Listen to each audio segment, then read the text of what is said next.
Pengadilan Negeri Jakarta Selatan menggelar sidang perdana kasus penganiayaan berat terhadap David Ozora dengan terdakwa Mario Dandi Satrio dan Shane Lucas hari ini. Sidang perdana disaksikan Jonathan Latuhamina dan pengurus GP Ansor yang merupakan ayah dari David Ozora. Kehadiran orang tua David Ozora untuk mengawal proses jalannya hukum. Keluarga pun berharap agar hukuman yang diterima terdakwa dapat memberikan efek jera. Sidang perdana kasus penganiayaan berat terhadap David Ozora berlangsung pada Senin siang. Saat ini kami telah terhubung dengan jurnalis Kompas TV Tifal Solesa di Pengadilan Negeri Jakarta Selatan yang memantau jalannya persidangan dengan terdakwa Mario Dandi. Tifal, seperti apa poin-poin yang tengah dibacakan oleh Jaksa Penuntut Umum terhadap terdakwa Mario Dandi? Yang saya cermati untuk poin pertama, Jaksa Penuntut Umum ini menjelaskan soal pengenaan pasal primer ataupun juga dakwaan primer sesuai dengan isi dalam surat dakwaan yang sudah disampaikan dari pihak Jaksa Penuntut Umum dari Kejaksaan Negeri Jakarta Selatan kepada pihak Pengadilan Negeri Jakarta Selatan. Dalam sidang kali ini untuk terdakwa Mario Dandi Satrio menjalani sidang lebih dulu, dan yang kami cermati atau yang saya cermati untuk saat ini adalah penjelasan kronologi untuk pasal primer, yakni pasal 355 ayat 1 Kitab Undang-Undang Hukum Pidana, Jungto pasal 55 ayat 1 ke 1 Kitab Undang-Undang Hukum Pidana tentang upaya penganiayaan terencana yang mengakibatkan korban yang mengalami luka berat. Korban dalam hal ini adalah David Ozora, yang membuat akhirnya David dalam kasus ini mengalami cedera parah pada bagian kepala. Tadi sempat dijelaskan oleh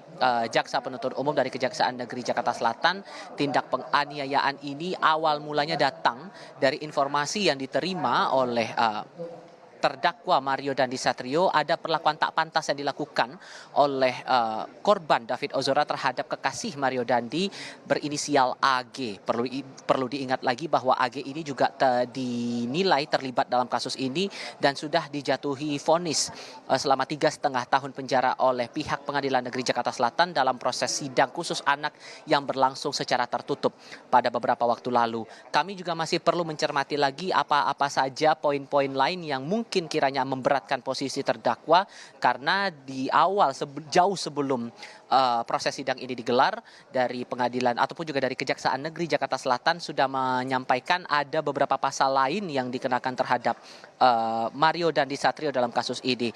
Selain dari pasal yang sudah saya jelaskan di awal, ia juga dikenakan pasal 353 ayat 2 KUHP yang menjelaskan tentang adanya upaya penganiayaan yang dilakukan yang direncanakan lebih dulu hingga mengakibatkan luka berat. Ini tertuang pada ayat kedua dalam pasal 353 tersebut, dan juga ia dikenakan pada pasal yang termuat dalam Undang-Undang Perlindungan Anak, persisnya pada pasal 76C Jungto pasal 50 Undang-Undang Perlindungan Anak. Di situ diterangkan ada jerat pidana maksimal 3 tahun 6 bulan penjara dengan tambahan denda sebesar 72 juta rupiah apabila terbukti melakukan upaya menempatkan ataupun juga melakukan kekerasan terhadap anak. Dan tampaknya ini proses pembacaan dari surat dakwaan terhadap Mario Dandi Satrio hampir selesai dilakukan. Tinggal melihat respons dari tim penasihat hukum terdakwa Mario Dandi Satrio. Kita coba simak bersama terlebih dahulu.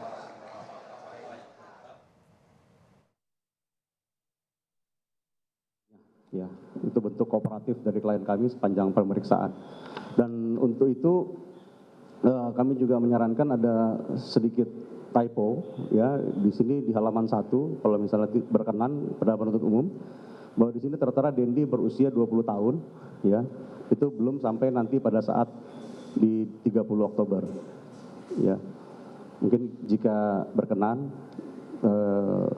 walaupun ini juga sebenarnya materi eksepsi kami mohon di renvoy aja, dan kami tidak melakukan eksepsi yang mulia. Baik. Intinya saudara tidak melakukan eksepsi ya? Tidak melakukan. Baik. Kalau begitu kita akan lanjutkan kita jadwalkan untuk saksi. Perlu diketahui untuk saksi kita akan jadwalkan minggu depan tuh 2 kali dalam 1 minggu. 2 kali dalam 1 minggu. Selasa dan Kamisnya. Selasa dan Kamis. Nah, untuk saksi-saksi kami mohon kepada penuntut umum mendahulukan saksi-saksi yang ada dalam TKP. Pertama itu dari security, terus yang kedua dari keluarga korban dulu ya, keluarga korban ada. Keluarga korban kan 2 orang. 2 orang masih siap. 2 orang, keluarga korban 2 orang, lalu security dan yang melihat yang ada di lantai 2 itu. Ya, 2 itu. Berarti ada berapa itu? 5 di majelis. 8 itu. Berarti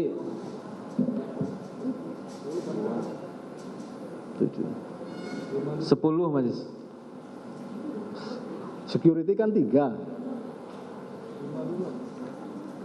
5 aja dulu. Berarti hari Selasa 5 saksi dulu. 5 saksi dulu, tapi keluarga dari Iya, anak siap, Majelis. ini Keluarga David.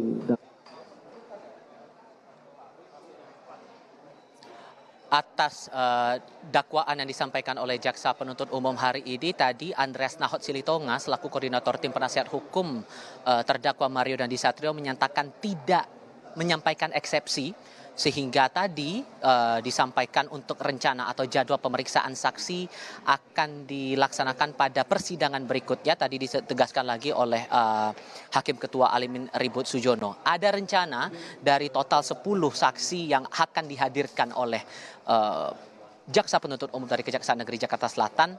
1 diantaranya datang dari pihak keluarga korban, dari keluarga David Ozora yang akan bersaksi di muka sidang pada pada sidang berikutnya maksud saya. Setelah ini akan ada proses sidang. Saya juga masih harus mengonfirmasi apakah proses pembacaan dakwaan akan langsung dilakukan jaksa untuk terdakwa lain yakni Shane Lucas Lumbantoruan atau justru akan dijeda terlebih dahulu. Itu yang saya tangkap sejauh ini dan masih kami cermati lebih lanjut respons dari pihak keluarga atas pembacaan dakwaan ini. Jono. Baik, rencananya jaksa penuntut umum akan menghadirkan 10 orang saksi dan ini juga belum terhitung terkait dengan ahli yang akan dihadirkan di muka persidangan untuk pemberatan terhadap terdakwa Mario Dandi. Baik, terima kasih atas laporan lengkap Anda, jurnalis Kompas TV Tifa Solesa dari Pengadilan Negeri Jakarta Selatan.